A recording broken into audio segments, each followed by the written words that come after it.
والصلاة والسلام على أشرف الأنبياء والمرسلين وعلى آله وصحبه أجمعين أما بعد اللهم صل على سيدنا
Ustaz, mohon maaf Ustaz.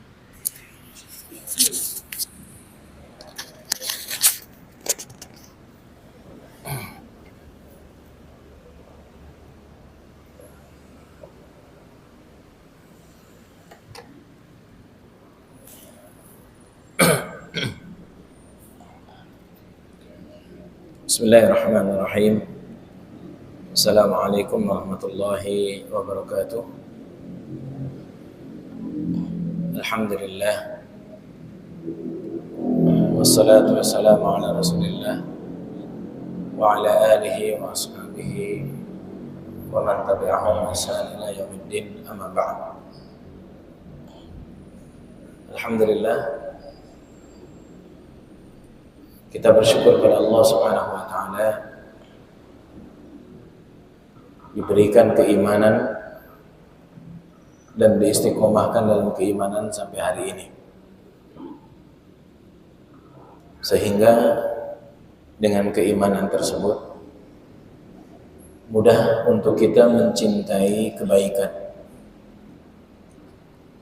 mudah untuk kita menikmati ketaatan, mudah untuk kita melakukan perintah-perintah Allah Subhanahu wa taala.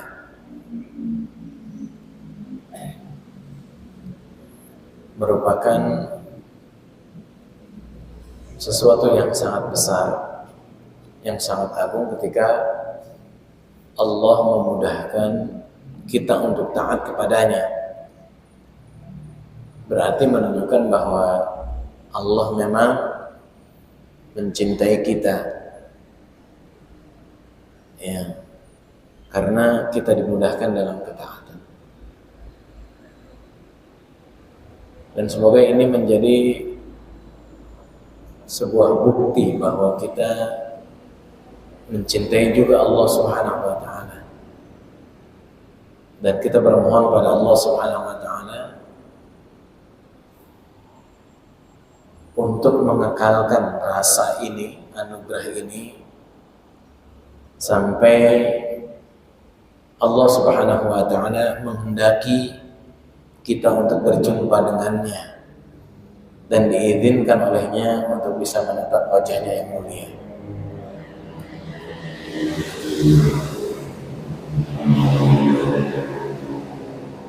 Jamaah sekalian yang dimuliakan Allah Subhanahu wa taala, kita sudah bahas kemarin ya, bagaimana Allah Subhanahu wa taala yang memiliki seluruh pujian. Ya. Allah Subhanahu wa taala yang memiliki seluruh yang ada di muka bumi ini. Ya. Sebuah declare, ya. Alhamdulillahi Rabbil Alamin. Seluruh pujian adalah milik Allah Subhanahu wa taala. Ya. Seperti halnya yang disampaikan oleh Allah Subhanahu wa taala selain di surat Al-Fatihah, di dalam surat Al-Jathiyah. Surat Al-Jathiyah di ayat 36 Allah katakan, "Falillahil hamdu Rabbis samawati wa Rabbil ardi Rabbil alamin." Allah perjelas lagi, "Falillahil hamdu," maka milik Allah lah seluruh pujian. Kenapa? Rabbis samawati, karena dia adalah Rabb langit seluruhnya. Wa Rabbil ardi, dan dia adalah Rabb seluruh bumi. Wa Rabbil alamin, dan dialah puncaknya adalah Rabb seluruh alam. Jadi kalau di dalam surat Al-Fatihah Rabbul alamin langsung difokuskan seluruh alam, tetapi di dalam surat Al-Jathiyah Allah perinci lagi, "Falillahil hamdu Rabbis samawati wa Rabbil ardi Rabbil alamin." Supaya manusia lebih jelas lagi bahwa segala pujian adalah milik Allah. Dialah Rabb-nya langit, ayat pertama, kedua, ketiga sampai ketujuh. Wa Rabbil ardi, dan Tuhannya bumi, lapis pertama, kedua, dan seterusnya. Rabbil alamin, Allah Subhanahu wa taala mengatakan dialah Rabb seluruh alam. Walahul kibriya'u fis samawati wal ard, di ayat 37-nya menutup surat Al-Jathiyah. Walahul kibriya'u fis samawati wal ard, milik dialah seluruh kebesaran. Seluruh kebesaran milik Allah Subhanahu wa taala, baik di langit maupun di bumi. Itulah Allah Subhanahu wa ta'ala yang mengatur, mengkondisikan, menghancurkan, menumbuhkan, dan seterusnya. Betapa satu ayat ini cukup menunjukkan kekuasaan Allah Subhanahu wa ta'ala. Tetapi Allah Subhanahu wa ta'ala menambahkan atau menunjukkan semakin besarnya kuasa dia. Allah katakan Maliki Yaumiddin. Dalam hal ini bisa dibaca Malik, bisa dibaca Malik. Sama-sama penguasa. Ya. Jamaah sekalian, hanya penguasa yang berhak untuk memerintah. Yang mengeluarkan perda siapa? Gubernur kan? Yang mengeluarkan kepres, presiden. Maka yang mengeluarkan aturan langit dan bumi hanya Allah Subhanahu wa ta'ala. Dialah yang memerintahkan kita. Ya. Jadi bagaimana ceritanya kalau ada orang yang bertanya, kenapa Allah menciptakan ini? Yang ditanya siapa? Yang memerintah atau yang diperintah? Yang diperintah. Yang dievaluasi itu siapa? Yang diperintah, bukan yang memerintah. Jadi bagaimana ceritanya manusia mengevaluasi Allah? Kenapa Allah menciptakan langit dan bumi? Kenapa Allah menciptakan surga dan neraka? Kenapa Allah menciptakan kebaikan? Kenapa Allah menciptakan keburukan? Maka tidak layak Allah ditanya. Yang layak ditanya adalah makhluk. La yus'alu amma yaf'al wa hum yus'alun. Allah itu tidak akan pernah ditanya. Lalu siapa yang bisa mengevaluasi Allah? Ya. Kenapa? Dialah raja. Ya. Ya. Dialah yang berhak menghukum, memberikan hadiah, menyiksa, membebaskan dari siksaan. Dialah yang berhak. Makanya sering kita baca, Qulillahumma malikal mulki tu'til mulka man tasha wa tu'izzu man tasha wa tudhillu man tasha biyadikal khair innaka ala kulli syai'in qadir. Ya. Jadi maliki yaumiddin, dialah yang berhak mengganjar pahala dan menjatuhkan hukuman pada makhluknya. Jadi yang menghukum itu Allah Subhanahu wa taala. Ya. Walaupun manusia menetapkan sebuah hukum, tapi tidak akan pernah bisa keluar dari koridor Allah Subhanahu wa taala yang menetapkan lebih awal. Ya. Maliki yaumiddin. Ya. Ya. Dialah yang berhak mengatur segala sesuatu yang berada di bawah kekuasaannya dan menurut kehendaknya sendiri. Ya. Kita punya rumah, yang ngatur rumah itu kita. Catnya mau biru, mau merah, mau hijau, terserah kita. Ya. Sehingga ada ungkapan, rumah-rumah saya catnya terserah saya warnanya. Maka Allah Subhanahu wa taala yang menguasai semuanya. Ya. Ya. Maka dialah yang berhak untuk mengatur segalanya, termasuk yaumiddin, hari kiamat pembalasan.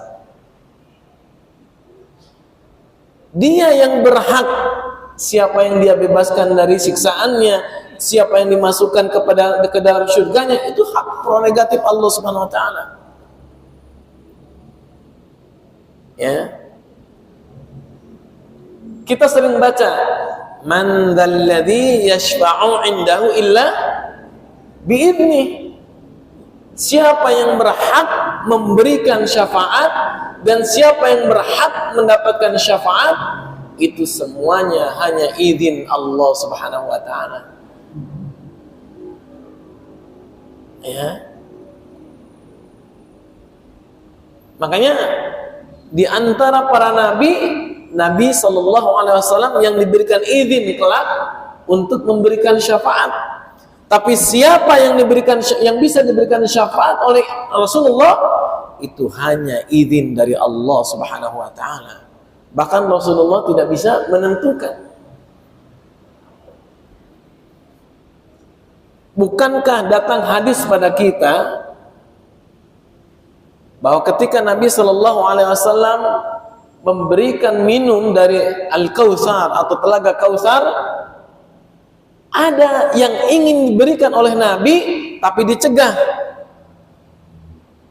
oleh Allah Subhanahu wa taala. Kenapa? Dikatakan pada Nabi, kamu tidak tahu apa yang terjadi setelah kamu wafat.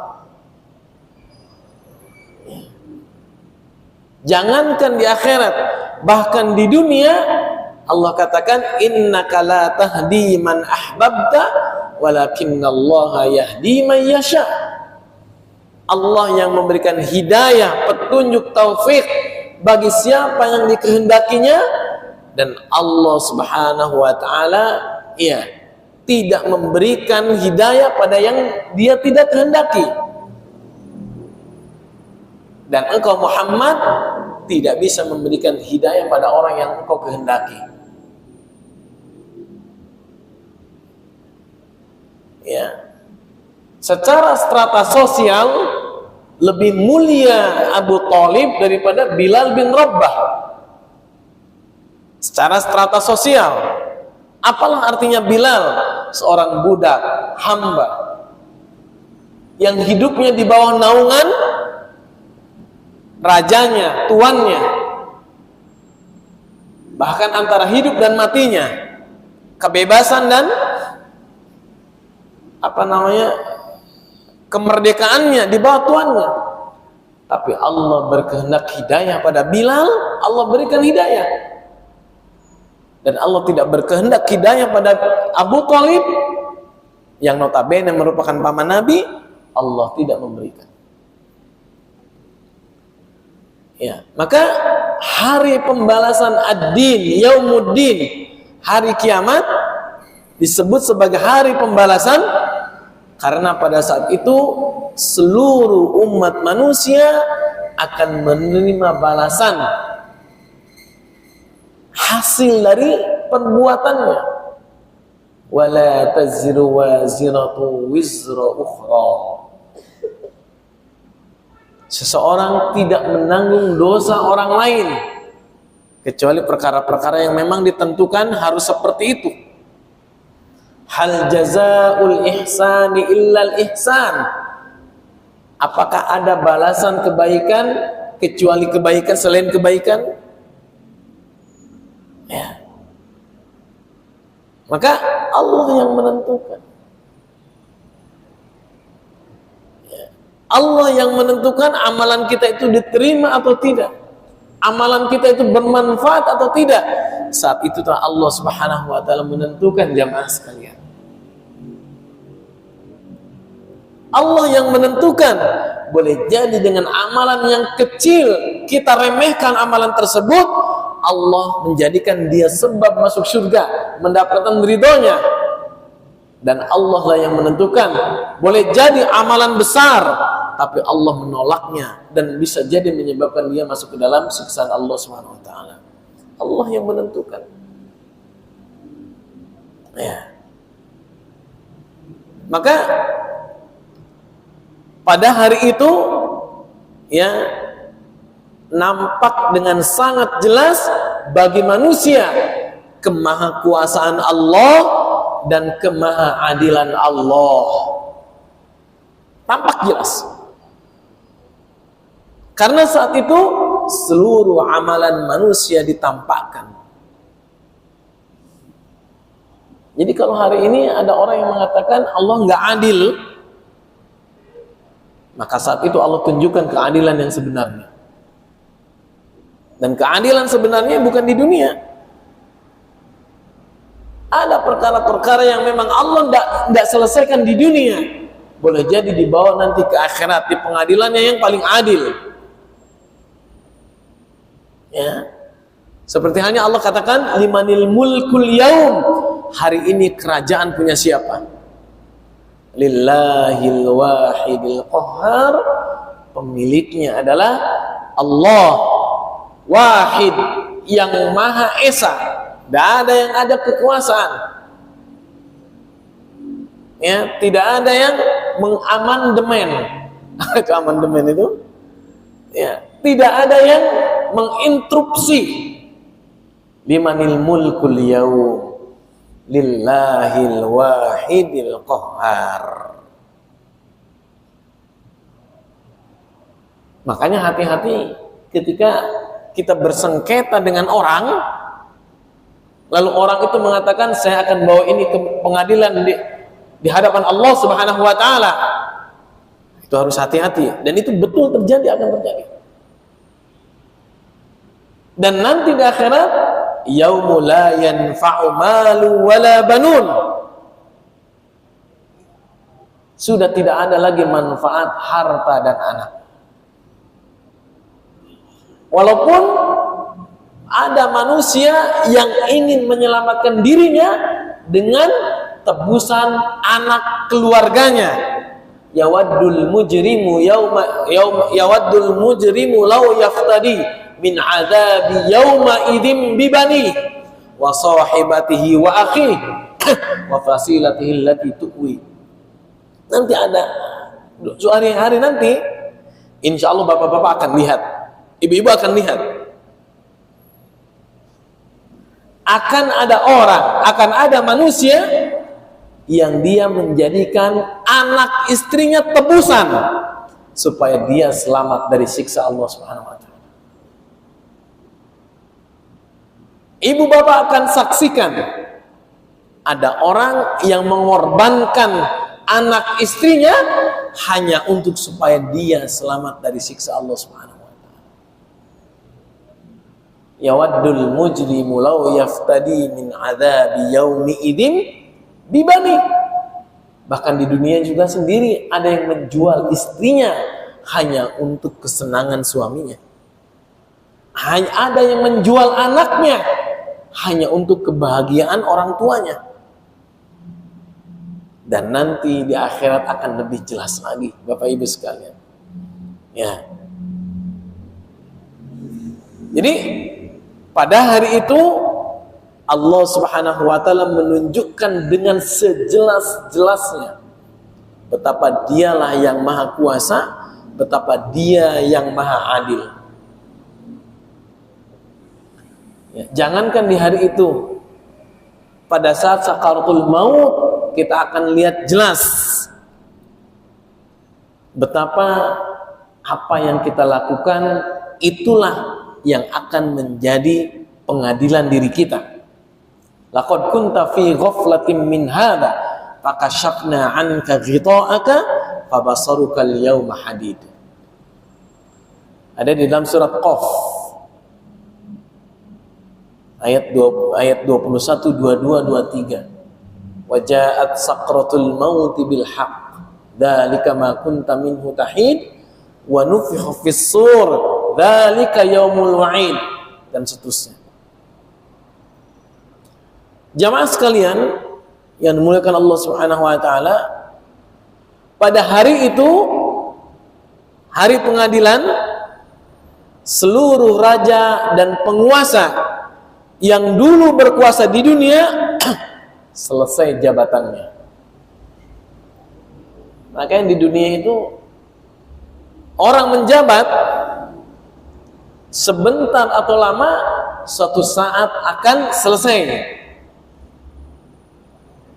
Entah waktu yang menyelesaikannya atau Allah yang menyelesaikannya. Kalau waktu yang menyelesaikannya, berarti masa jabatannya selesai. Tapi kalau Allah yang menyelesaikannya, bisa jadi dipaksa dengan kematian, atau Allah tunjukkan keburukannya. Makanya di awal kita katakan, Qulillahumma malikal mulki, Qulillahumma malikal mulki tu'til mulka man tasha. Allah yang memberikan kerajaan pada yang Dia kehendaki, dan Allah yang mencabut kerajaan, kekuasaan dari siapa yang Dia kehendaki. Kalau orang paham ayat ini, maka kalaupun Allah berikan kekuasaan, dia akan berupaya untuk adil, berupaya untuk menegakkan apa yang memang Allah perintahkan. Tapi kalau ayat ini sudah tidak dipahami, apalagi diabaikan, sudah selesai. Dia akan berkuasa sesuai dengan hawa nafsunya. Maka wajar datang kabar kepada kita dari Nabi SAW, akan datang suatu zaman para pemimpin hati mereka seperti hati-hati iblis, yakhuduna amwalan nas bighairil haq, mengambil harta manusia tanpa hak. Makanya nanti ada pengadilan akhirat. Kullukum ra'in wa kullukum mas'ulun an ra'iyatihi. Setiap kalian penggembala, penjaga, diberikan amanah, diberikan tanggung jawab. Wa kullukum ra'in wa kullukum mas'ulun an ra'iyatihi. Dan setiap amanah, tanggung jawab itu akan ditanya oleh Allah Subhanahu wa taala. Anda sebagai kepala rumah tangga ditanya tentang anak dan istri. Istri sebagai penanggung jawab di rumah akan ditanya oleh Allah tentang anak. Ketua RT akan ditanya tentang RT-nya, RW akan ditanya tentang RW-nya, bupati akan ditanya dengan kebupatiannya, presiden akan ditanya. Kepala rumah tangga, bapak, seorang bapak, dia punya anak 6, maka sejumlah anak itulah yang kelak akan menuntutnya. Dia punya istri 1 istri menuntutnya, istri 2, keduanya akan menuntut, istri 3, ketiganya akan menuntut, istri 4 akan menuntut. Sejumlah dia kekuasaan dia di situ, maka itulah yang akan menuntut dia. Coba bapak-bapak bayangkan. Nabi SAW ketika meminta Ibnu Mas'ud untuk membaca Al-Quran, lalu Ibnu Mas'ud membaca surat An-Nisa sampai pada ayat fa kaifa idza ji'na min kulli ummatin bi syahidin wa ji'na bika 'ala haula'i syahida. Dan bagaimana kalau kami datangkan, wa kaifa idza ji'na min kulli ummatin, di seluruh umat, syahida, sebagai saksi, wajibna bika ala haula'i syahida, dan kami datangkan engkau Muhammad sebagai saksi untuk mereka. Masya Allah. Lalu beliau menangis ketika mendengar ayat itu. Nabi akan menjadi saksi bagi seluruh umat, dan seluruh umat akan menjadi saksi bagi Nabi Shallallahu Alaihi Wasallam. Jadi bapak ibu yang dimuliakan Allah Subhanahu Wa Taala, jangan bertanya di mana keadilan Allah. Ya. Jangan bertanya tentang kasih sayang Allah. Allah yang maha adil dan tidak perlu dipinta keadilannya. Allah akan menegakkan langsung keadilan itu, cepat atau lambat.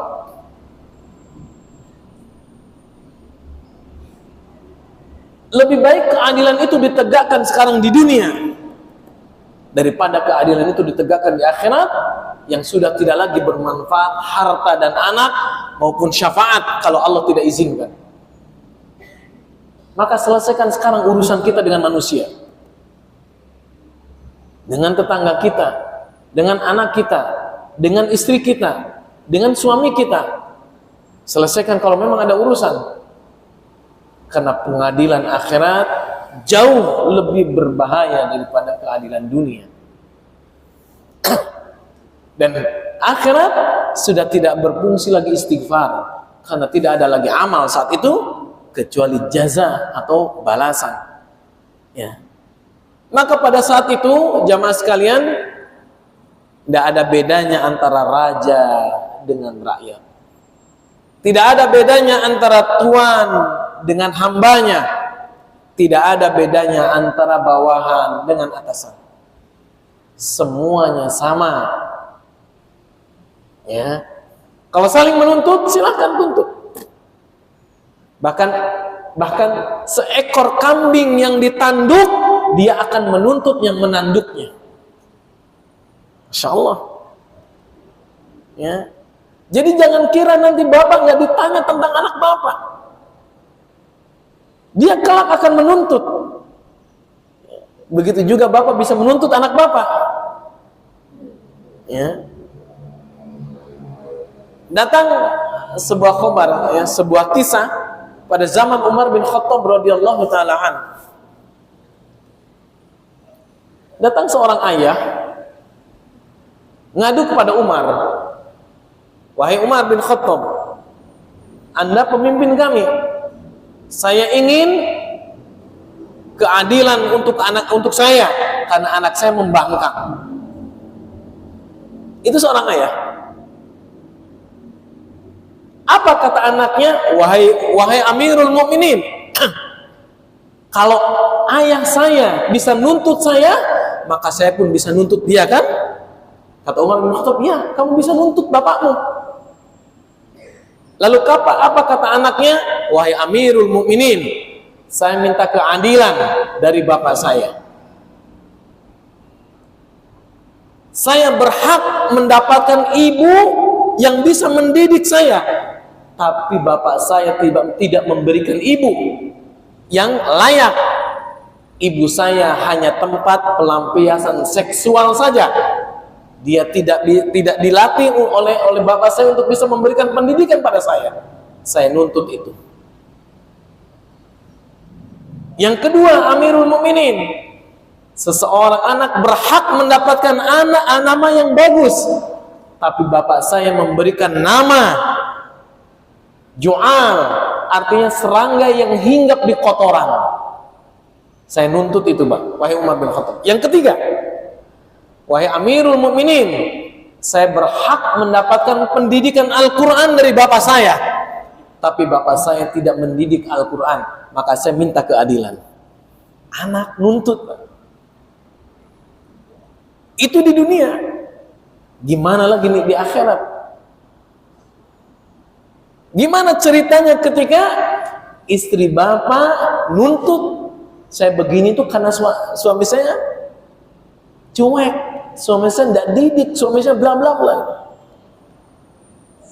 Bukankah pernikahan itu mitsaqan ghalidha, perjanjian yang agung, perpindahan tanggung jawab dari orang tua si perempuan kepada suaminya, maka tanggung jawab itu harus ditunaikan. Ya, Bapak Ibu sekalian yang Allah Subhanahu Wa Taala, itulah hari pembalasan. Ad-din dimaknai sebagai hari pembalasan. Sudah tidak ada lagi strata sosial saat itu. Ya. Disebutkan di dalam surat Ibrahim, ya, ayat 21, ya, ketika Allah Subhanahu Wa Taala menggambarkan betapa kekuasaan itu saat itu bukan bagi orang-orang yang berkuasa ketika di dunia.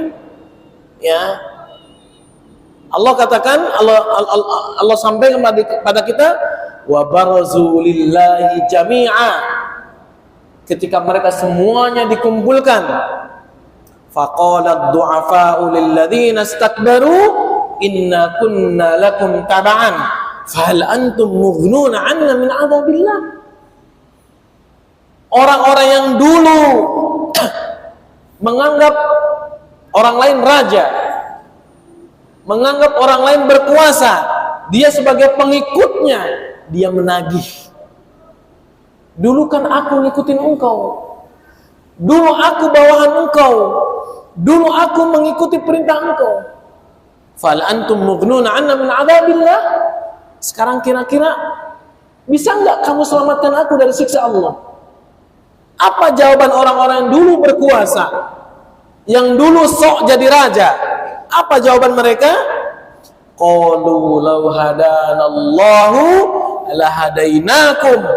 Kalau aku bisa, ngapain juga? Pasti aku juga bisa lepas dari siksa Allah.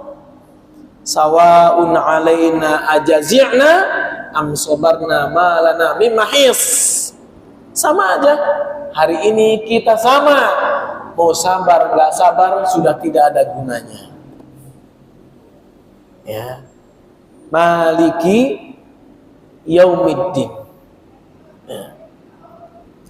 Maka jamaah sekalian yang Allah Subhanahu Wa Taala, ya, kita harus siap-siap dengan hari itu. Ya.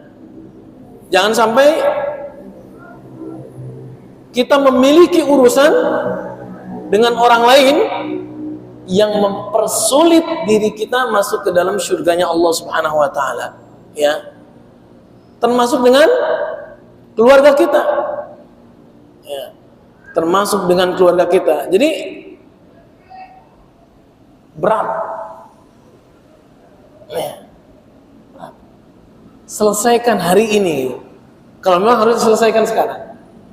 Ya. Ya. Karena tidak tahu bagaimana kelanjutan dari kehidupan kita nanti setelah kematian. 6. Maliki yaumiddin. Ya. Pada saat itu orang semua ketakutan. Ya. Tidak ada yang bisa menyelamatkan kecuali amalnya masing-masing. Yauma yafirrul mar'u min akhihi wa ummihi wa abihi wa sahibatihi wa banihi likulli imri'in minhum yauma idin sya'nun yughni. Akan lari saudara dari saudaranya, akan lari dari istri dan anaknya, akan lari dari ayah dan ibunya. Masya Allah. Ya. Maka semua akan butuh, ya, butuh syafaat, butuh bantuan. Apalagi yang dulunya pelaku dosa besar, yang belum sempat bertobat, belum diselesaikan, mikirin dosa sendiri aja belum kelar, belum lagi kita menghadapi tuntutan hukum dari orang lain. Makin kompleks urusannya. Ya. Ya. Semua orang sangat khawatir terhadap siksa dan hukuman yang akan Allah berikan. Ya. Maka ayat ini, ya, di dalam ayat ini dinyatakan sebagai hari pembalasan secara khusus. Allah Tuhan seluruh alam. Maka Allah mengkhususkan yaumuddin, ya, maliki yaumiddin, supaya kita tersadar, ya, bahwa itu ada pembalasannya.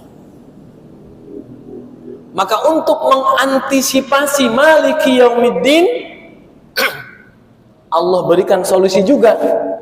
Iyyaka na'budu wa iyyaka nasta'in.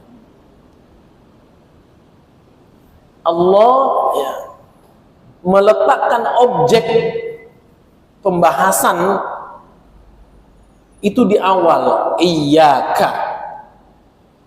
Bukan, sebetulnya kalau dalam kaidah bahasa Arab, objek itu setelah kata kerja. Contoh, kita makan pisang. Sebetulnya bisa kita makan apa saja selain pisang. Tetapi kalau objek itu didahulukan sebelum kata kerja dan pelaku, menunjukkan bahwa itu pengkhususan dan tidak ada lain selain itu. Makanya Allah katakan, iyyaka na'bud, hanya pada Engkau kami mohon pertolongan, wa iyyaka nasta'in, dan hanya pada Engkau kami mohon, iyyaka na'bud beribadah, wa iyyaka nasta'in, dan hanya pada Engkau mohon pertolongan. Kenapa Allah Subhanahu wa taala mendahulukan ibadah?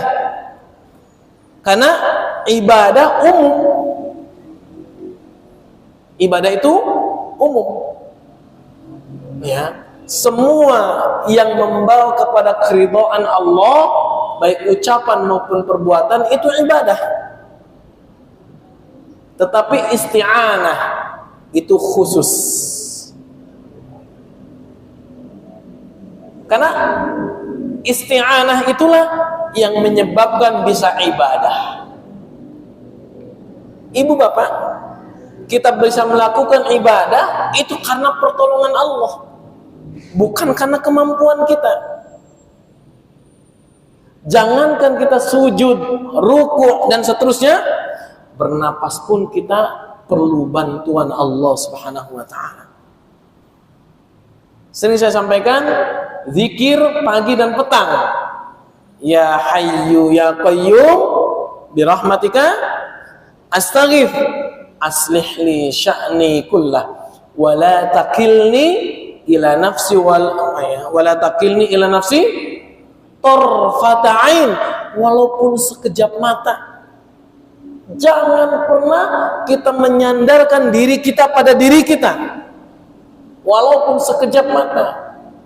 Ah, gampang, saya bisa kok. Tidak, katakan insya Allah Allah tolong saya.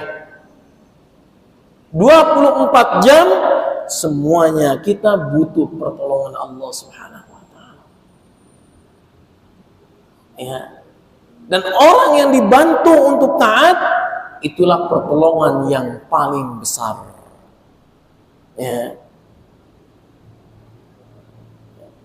Jadi Nabi SAW katakan, "Idza aradallahu bi'abdihi khairan ista'malahu." Ketika Allah menginginkan kebaikan pada seseorang, maka Allah menggunakan dia dalam ketaatan. Menggunakan dia, memberikan isti'anah, memberikan pertolongan dia untuk bisa taat. Ya, untuk bisa taat. Ya. Jadi semuanya itu pertolongan Allah Subhanahu wa taala. Maka termasuk ketika kita mau sholat, mohon pertolongan Allah Subhanahu wa taala.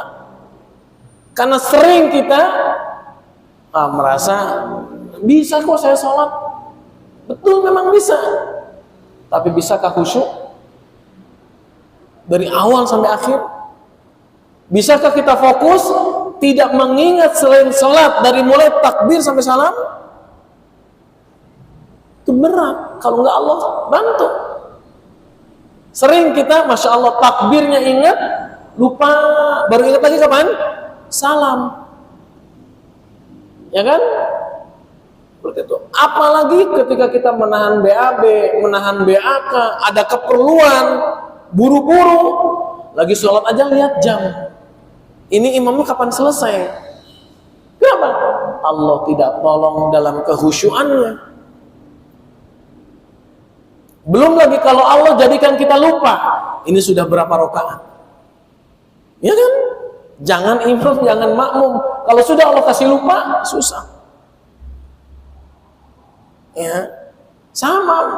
Pak, saya kadang kalau nggak fokus, ya Allah ini udah rakaat ketiga apa keempat? Mau nanya ke makmum nggak mungkin. Ya kan? Satu-satunya cara ya sudah spekulasi. Pelan naik tuh Pak. Kalau sudah subhanallah makmum, berarti itu kan gitu. Sama Pak, manusia. Kalau Allah cabut, rasa itu selesai. Maka khusyuknya kita, fokusnya kita karena Allah tolong kita, bukan karena kita mampu. Sering kan ngalamin kan? Sering apa tiap hari? Tiap hari. Apalagi kalau sholat sendiri. Kalau sholat berjamaah, makmum aman. Takbir ingat, sudahlah. Mikir kemana-mana. Kan ada imam. Aman gitu kan ya. Nah, itu masalah. Maka, iyyaka na'budu wa iyyaka nasta'in. Para ulama mengatakan, inilah inti dari surat Al-Fatihah. Inilah rahasia Al-Fatihah. Kalau seluruh kitab baik yang diturunkan, seluruh kitab yang diturunkan pada para nabi terfokus di Al-Quran. Al-Quran secara umum terfokus di Al-Fatihah. Al-Fatihah terfokus di iyyaka na'budu wa iyyaka nasta'in. Makanya ketika seorang hamba mengucapkan iyyaka na'budu wa iyyaka nasta'in, Allah merespon ini untuk aku dan untuk hambaku, dan bagi hambaku apa yang dia minta.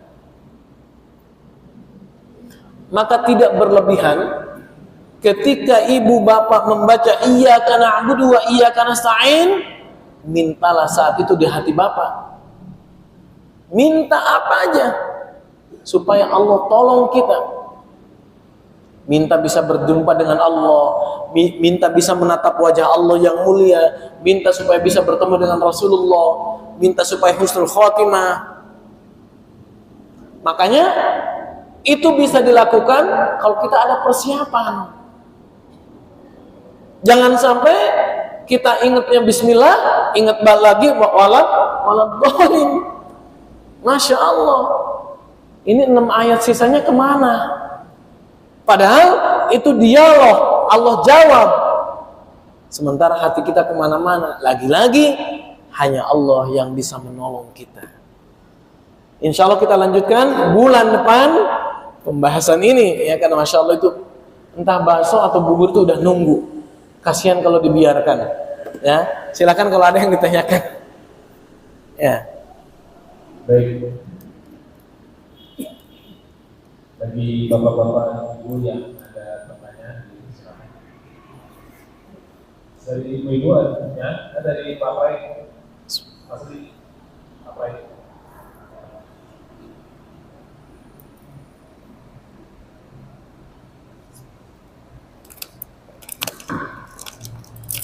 Assalamualaikum warahmatullahi wabarakatuh. Assalamualaikum. Ya. Aduh, ini jadi tambah takut kalau Jangan. Jadi kalau kita membayangkan, waduh, benar-benar dituntut oleh anak SD, sebaliknya kita tidak bersederhana. Jadi saling tuntut diberi seperti di pengadilan. Iya. Tapi ini lebih keren lagi ya. Iya. Bayangkan, Iya. apalagi banyak anak kan. Bayangkan bayar SD ini berat. Begini Pak Ustaz. Saya ini kan berusaha tafsir Pak Ustaz ya, tafsir dari kitab di Allah Subhanahu Wa Taala. Jadi apakah di dalam tafsir ini ada suatu petunjuk atau acuan, mungkin pedoman gitu ya, dari para ulama besar yang sudah mengeluarkan Kitab tafsirnya. Iya. Ya. Jadi karena kita kan tafsirkan kitab sendiri kan terus Ada acuannya. ya ada acuannya dan penuh cermatan dan Ya. hati-hatian Betul. karena ini kitab yang valid. Iya. Ya, bukan seperti kitab-kitab Biasa gitu ya. Iya. ya itu. Jadi ada mungkin ada syarat-syaratnya lah, Iya. ada acuannya yang benar. Betul. Yang kedua Pak Ustaz, ini masalah hidayah ini ada beberapa pendapat bahwa hidayah itu harus diusahakan oleh kita. Diusahakan ya. Tentu ada yang berpendapat para ulama itu hak prerogatif daripada Allah. Siapa memberikan hidayah itulah Yang Allah cintai gitu ya. yang mencintai. Jadi ya prerogatif kalau di dunia ya hak prerogatif presiden itu memberikan pengabdian. Iya. Nah, saya kira itu dulu Pak Ustaz. Baik. Mudah-mudahan Masya Allah. kita lebih cerah lagi. Terima kasih. Waalaikumsalam warahmatullahi wabarakatuh. Waalaikumsalam warahmatullahi wabarakatuh. Mungkin saya langsung jawab ya, biar nggak lupa. Iya. Mentafsirkan atau mentadaburi ayat ya tentu menggunakan ilmu. Minimal sekali kita paham bahasa Arabnya atau bahasa Al-Quran. Bahasa Al-Quran itu sendiri atau bahasa Arab itu sendiri kan Al-Quran itu diturunkan Qur'anan Arabiyan liqaumi ya'qilun dengan bahasa Arab. Dan itu ketetapan Allah SWT dengan bahasa Arab. Maka minimal sekali kita paham bahasa Arab. Minimal sekali. Nah, bahasa Arab itu nanti ada nahwu sorof, ada balaghah, ada adab, ya. Dan seterusnya yang berkaitan dengan bahasa. Nanti sorof dibagi lagi, ada nahwu dibagi lagi dan seterusnya. Maka agak aneh kalau orang yang tidak bisa bahasa Arab tapi dia bisa menafsirkan Al-Quran. Ya. Jadi cek ini bahasa Arab dia bisa atau tidak. Ya. Nanti kan di dalam bahasa Arab itu ada yang disebut dengan i'rab. I'rab itu apa? Mengetahui betul posisi-posisi kata. Ini sebagai apa, ini sebagai apa, posisinya bagaimana. Kenapa dia, ini harokatnya seperti apa. Kalau kita kan Al-Quran enak sudah ada tanda bacanya kan ya. Kalau nggak ada tanda bacanya bingung tuh. ini bacanya A, I, U, sukun atau tasdid, itu ada di nahwu dan sharaf. Nanti ada balaghah, ada kinayah dan ya. Itu baru dari segi bahasa. Lalu nanti untuk mempelajari tafsir kita harus tahu ilmu nasikh wal mansukh. Nasikh itu yang menghapus, mansukh yang dihapus. Mana ayat yang menghapus, mana ayat yang dihapus. Nasikh wal mansukh itu ada ayat dengan ayat, ayat dengan hadis, hadis dengan ayat. Maka mau tidak mau kita harus mempelajari hadis. Nanti hadis harus belajar riwayat, sanad dan seterusnya, dan belajar sanad matan itu isi hadis. Lagi-lagi perlu kecermatan bahasa dan seterusnya, bla bla bla. Allah alam mungkin sekitar ada 15 sampai 17 cabang ilmu untuk bisa itu. Itu pun masih belum cukup.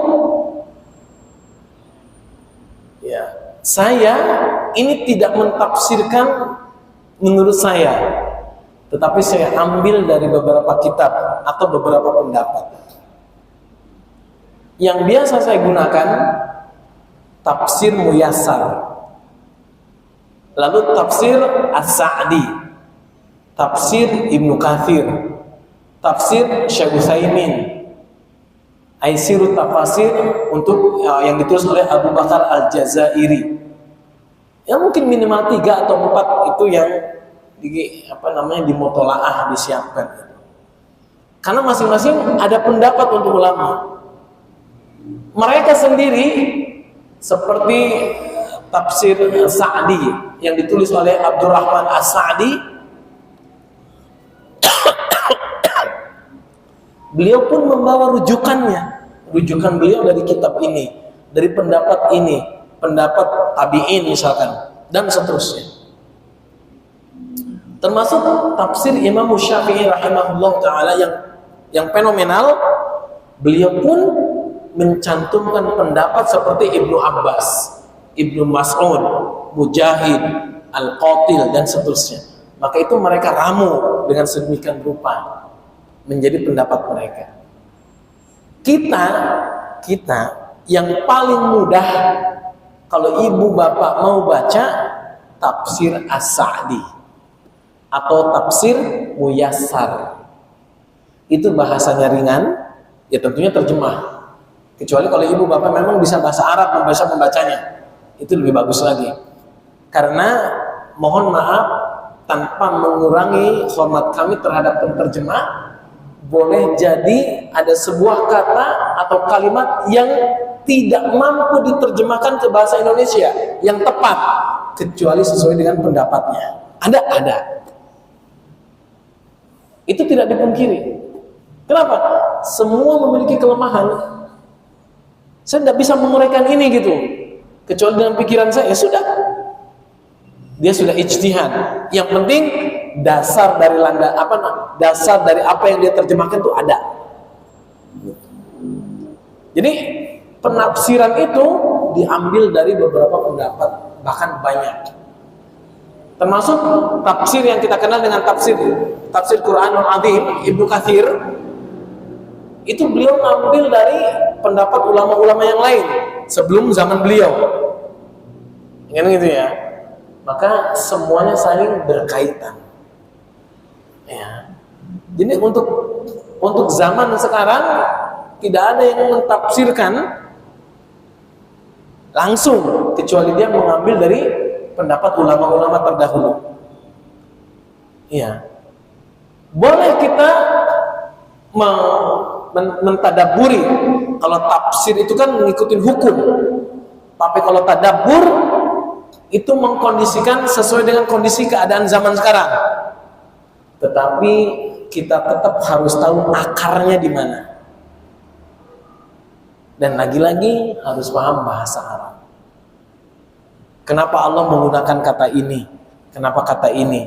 Korelasinya seperti apa? Dengan keadaan ini bagaimana? Dan seterusnya. Maka itu bisa. Nah, kita harus tahu apakah ayat ini maknanya masih luas atau tidak, atau memang memiliki makna yang terbatas. Itu harus paham itu. Hukum ini, karena nanti dari ayat itu akan lahir hukum. Hukum ini muwasi' atau tidak, masih luas hukumnya atau tidak, dan seterusnya. Jadi sekali lagi, kalau bapak-bapak ingin langsung ke tafsirnya yang mudah, saya sarankan kepada tafsir Al-Muyassar atau tafsir Abdurrahman As-Sa'di. Mudah-mudahan sudah ada terjemahnya. Ibnu Katsir juga sekarang sudah ada terjemahnya. Cuman kenapa saya tidak menyarankan, bahasanya agak rumit, agak sulit ya. 3-4 kali baru mungkin paham sedikit. Wallahu a'lam. Tadi yang kedua apa tadi pertanyaannya? Hidayah. Ya memang hidayah hak prerogatif Allah Subhanahu wa taala, tetapi kita diminta untuk berusaha. Walaupun ketika kita berusaha itu sudah hidayah sendiri. Jadi itu hanya Allah Subhanahu wa taala yang tahu. Kita hanya diperintahkan untuk melakukan perintah. Ya. Kita ini taklif atau kewajiban kita melakukan perintah. Ketika kita melakukan sesuatu untuk mencari hidayah, itu sendiri sudah hidayah. Bapak nih tiba-tiba saya ingin doa minta hidayah, itu sudah hidayah. Ya, dan itu menunjukkan ya kasih sayang Allah Subhanahu wa taala. Memang ada orang yang langsung diberikan, ada orang yang memang harus melalui ya usaha-usaha. Tapi yakinilah bahwa usaha itu sendiri sudah merupakan hidayah dari Allah Subhanahu wa taala. Jadi ini perkara yang gaib yang hanya Allah Subhanahu wa taala yang tahu. Ya. Intinya ketika Bapak meminta hidayah, berarti Bapak sudah dapat hidayah. Wallahu a'lam. Ada lagi? Nah, dari tadi konsepnya menarik. Berarti kan tafsir yang ada yang saat ini yang menjadi rujukan para ulama itu sebenarnya sangat banyak. Banyak banget. Banyak banget. Mana yang kita ulama kita sendiri kayak Rasyihab, terus betul. Apakah selama ini juga itu menjadi suatu rujukan juga dari ulama-ulama yang satu awalnya kan tafsir As-Sa'di. Kalau sekarang ulama itu sekarang pokoknya gimana? Nggak apa-apa, silakan kalau mau menggunakan seperti Al-Azhar, ya punyanya Buya Hamka, lalu Al-Misbah, ya Syekh Quraisy Shihab, silakan. Tetapi saya sarankan jangan menggunakan satu tafsir. Minimal 2 atau 3 pembanding. Oh pendapat ini, oh pendapat ini, oh pendapat ini. Ya. Ini menunjukkan keagungan Al-Quran kan ya, berkembang. Ya. Jadi kalau bisa jangan satu tafsir saja kitabnya, baca beberapa kitab. Kami dulu waktu kuliah, dosen kami minimal bawa 3 atau 5 kitab sekali ngajar itu. Kitabnya juga diangkat ya, itu diangkat. Kita memang muqarrar atau buku pegangan siswa itu satu. Tapi kalau dosen itu masuk ke kelas, minimal 3 sampai 5 kitab itu dibawa. Maka dia buka kitab ini, lihat kitab ini, kitab ini. Kadang ada dia juga dia mengatakan kitab yang dia nggak baca, nggak bawa gitu. Ya sudah, ini yang kita terima gitu. Banyak banget kitab tafsir itu ya, banyak banget. Jadi kalau bisa, ya cari jangan satu tapi lebih, dan cari yang bahasanya memang ringan untuk bapak-bapak, apalagi baru belajar tafsir. Ya, tapi sebenarnya sih kalau mau belajar beneran tafsirnya, ya mau nggak mau harus belajar bahasa. Allah Allah. Berarti ibu ada pertanyaan?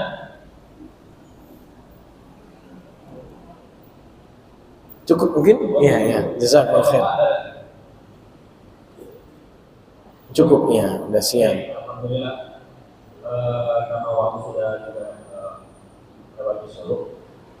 Kami ucapkan terima kasih kepada bapak-bapak, ibu-ibu hadirin yang telah hadir di kajian tersebut. Insyaallah kita setiap ahad kita akan mengkaji ya kajian tersebut dengan guru-guru kita yang ada juga. Dan ini sudah di pertemuan mungkin ketiga atau keempat saja. Wallahu a'lam bishawab. Baru sampai surat ayat ke-5. Iya, kenal.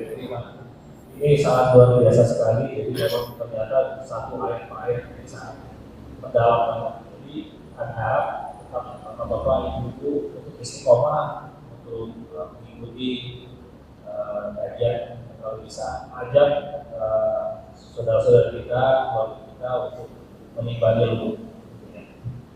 Baik, terus yang selanjutnya kami ucapkan juga terima kasih kepada para donatur yang telah menyiapkan konsumsi pada pagi hari ini. Mudah-mudahan apa yang diberikan menjadi amal ibadah, dipanjangkan rezekinya dan dimurahkan di banyak lagi ya, kebaikan-kebaikan yang diperoleh. Terus selanjutnya kami juga ingin memastikan bahwa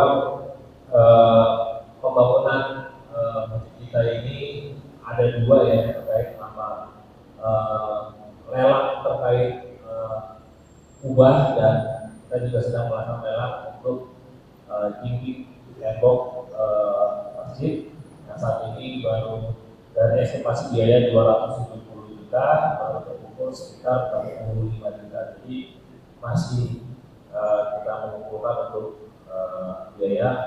Oleh karena itu kami mengajak kaum muslimin dan muslimat, bapak-bapak, ibu-ibu untuk berdonasi untuk pembangunan masjid kita biar cepat rampung. Untuk selanjutnya kami mohon maaf apabila selama pelaksanaan kajian itu pada kekurangan dan mohon maaf kita akhiri kajian ini dengan alhamdulillah.